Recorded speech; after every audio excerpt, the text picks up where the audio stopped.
Well, hi everyone. This is Sony Artisan of Imagery Pro and Singh-Ray Ambassador Don Smith with your September tip of the month. And I hope everybody's doing good. We're getting some encouraging news on the vaccine front.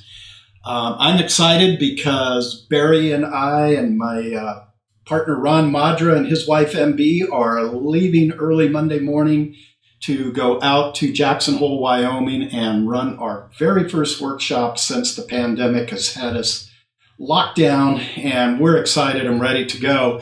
And before we get going today, I want to let you know that I have revised all of my 2021 workshops. Here's the link. You can go see them on my website. I'll be teaching 4 with Gary Hart. I'll be teaching more with with Ron Madra. I'm sorry, I don't have the count.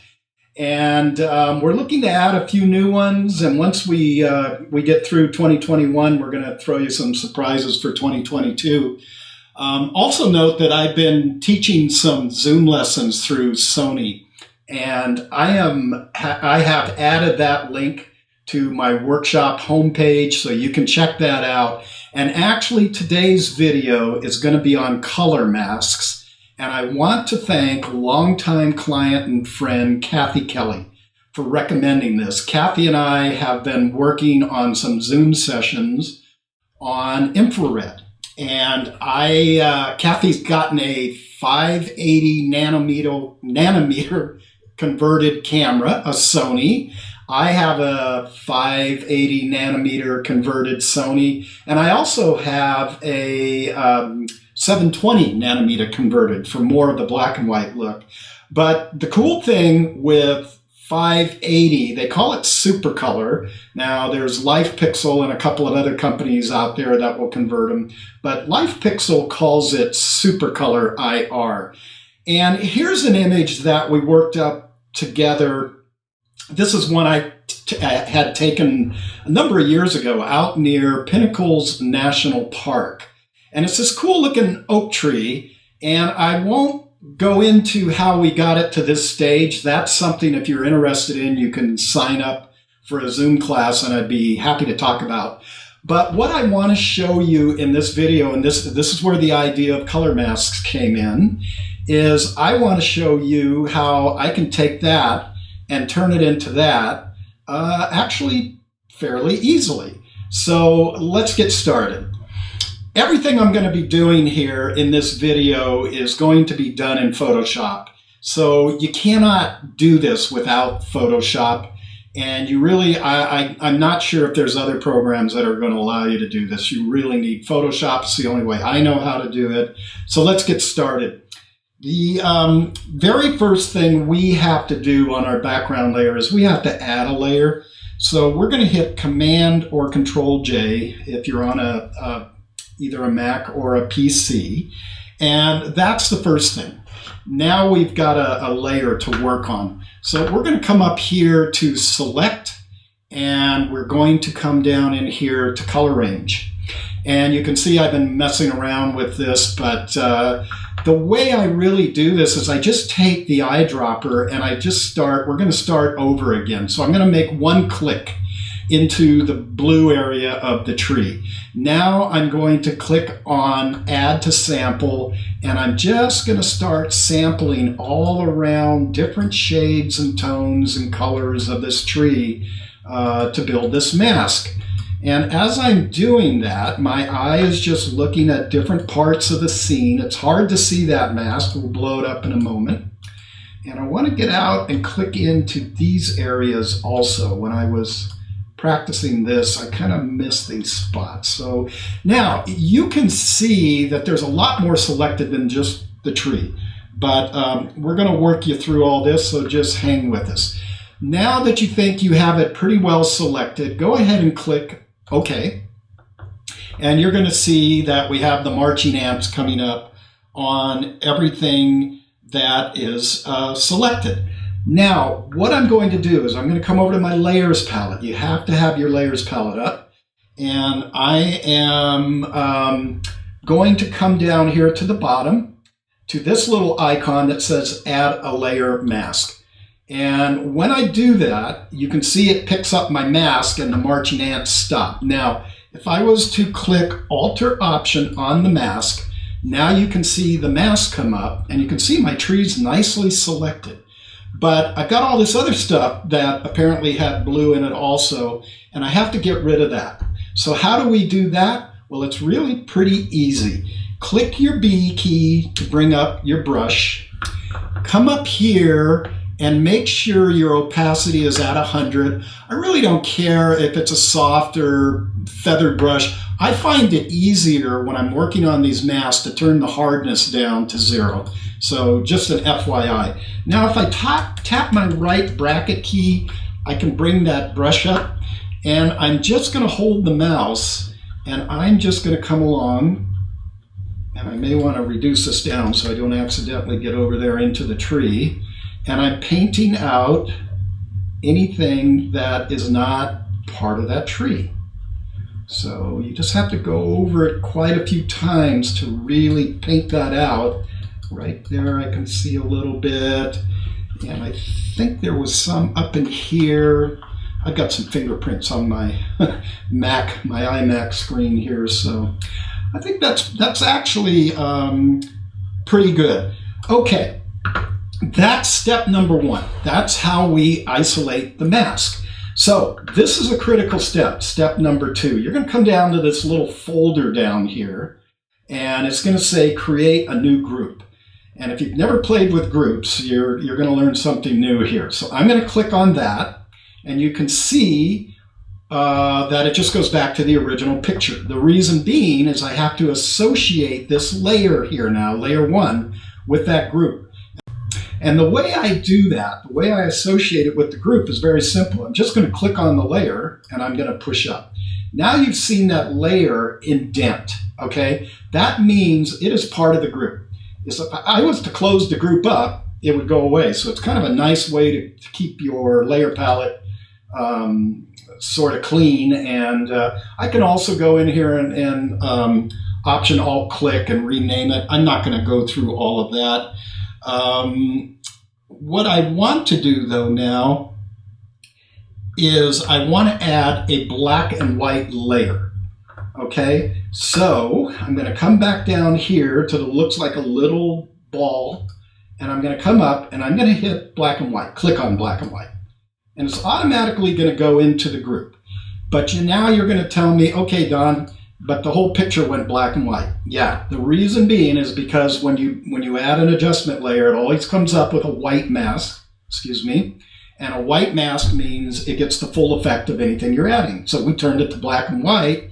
Well, we have to take this layer down here and do 2 steps. The first step is we're going to hold the Alter Option key and click up, and now I've got the mask on there. And now we have to invert this mask. So we're going to click on the mask and we're going to click Command I. And when I do that, now I've got an inverted mask of just the tree being protected and everything around it getting the effect. I'm going to go back to my brush, B, because I'm seeing a little bit of black. I'm going to flop it to white, and we're going to clean up. Whoops, I'm going to shrink this brush down a little. Right in here, I'm seeing a little black coming up, and I want to paint that back out. And now I'm going to flip over to black, so I hit my X key, shrink it way down, and I want to paint this tree trunk in right in here. Okay, so now let's go back and click Alt or Option on the mask, and now you can see that I have the tree in there, but it's still not yellow. So how do we get to that? All right, we're going to come back down to our little bouncing ball, and we are going to add a Hue Saturation Layer. Okay, now I have to, before I do anything, so I can, I don't want it to apply to the whole picture, so I'm going to Alt Option, I'm going to put that mask back up there.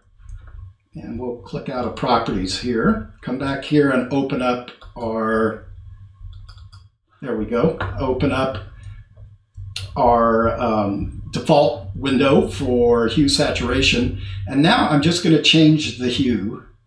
Whoops, I got to do one other thing before I do this, don't I? I have to invert this mask. So back to Command I. Now any change I make with the hue is just going to work in here where we have it protected with the mask. So I'm going to get out of Properties again, reopen, just click on that ball, you'll reopen this. Now let's move the hue around. And as I move the hue, you can see I'm changing the colors. I could make it any color I wanted. I can make it that color, but I think in the example we were going to try to make it a yellow. So I don't know if it's that. Either side might be okay. I'm going to increase the saturation, and that's going to really start to bring those yellows out. Okay. And I like it, but it looks like my blacks are kind of light in there. So we need to add some contrast to that mask. So what I'm going to do is simply add a curves layer. And I'm going to go ahead and Option Alt and drag the mask up. Now I can, there we go. Now I can pull down on that black. That's too much. So this is just kind of to taste what we're doing here. And then I like to make it a contrast curve. So if you notice, the background of your curves is broken into fourths. So I usually come about one of the divisions up. I place another point and I push that one up. And voila, there's my contrast. Let's come back here and turn the eyeball off, on, and now I've limited that mask just to the tree. I could close this group up at this point. I can come over here and take the opacity of everything down if I wanted to, make it a partial blend. I could reopen the group. I could change the opacity on any one of these layers if I so wanted to, but I kind of like it like that. When you're ready to save this, well, I do a keystroke command actually, and the keystroke command to flatten this is Command Shift E. Let's undo that. If you don't want to do the keystroke command, then it is here and you just come down. It's under Layer and you come down to Merge Visible and you would do the same thing. I like keystrokes commands. They're just faster. They're more, to me, they're more intuitive as I'm working along. And now I have this in 16-bit. I want to go out to print. So I would come up here to image mode, change it to 8-bit, and then go ahead and save it out. That's how it's done. This is a really cool effect. I've seen this done a lot with people that own really shiny, bright cars, red color cars, and they just want the color to be in the car and everything else black and white. You can do it if you have a friend with a wild colored hairdo. That's fun to play with. So that's the power of color masks. Masking in general is so powerful. If this is your first exposure to masks, you may be sitting there with your jaw open going, what did he just do? I say to start basic, and I have some videos on masking on my YouTube page. You can go check that out and get yourself started. But if you really want to move forward with your processing, you really should be learning how to do masks. Okay? So that's the tip for this month. I hope this has helped you out. Like I said, I can't wait to get out to Jackson Hole and Grand Teton and start getting back behind the camera and photographing and actually doing a workshop. We're going to do it all COVID by the book, mask, social distancing. The hotel is fantastic. The Marriott in Jackson Hole, they're working with us, have our meetings rooms set up. That are COVID, in a COVID environment. So we're doing everything to abide by the rules. This is my one and only workshop I can do until the end of the year. And we still haven't made a decision on Iceland, which is sold out. We'll be making that decision early next month. And then my next one that I have any spots open for is Spring Big Sur. And I think we're down to only one spot. Again, check out our workshop page. A lot of our workshops are filling up, including Jackson Hole, for 2021. I think we're down to only 5 or 6 spots in that one. So jump on board. We're going to get out there soon and do this on a regular basis. And Keep the faith, everybody. Keep your chin up. Keep creative. And until next month, you take care.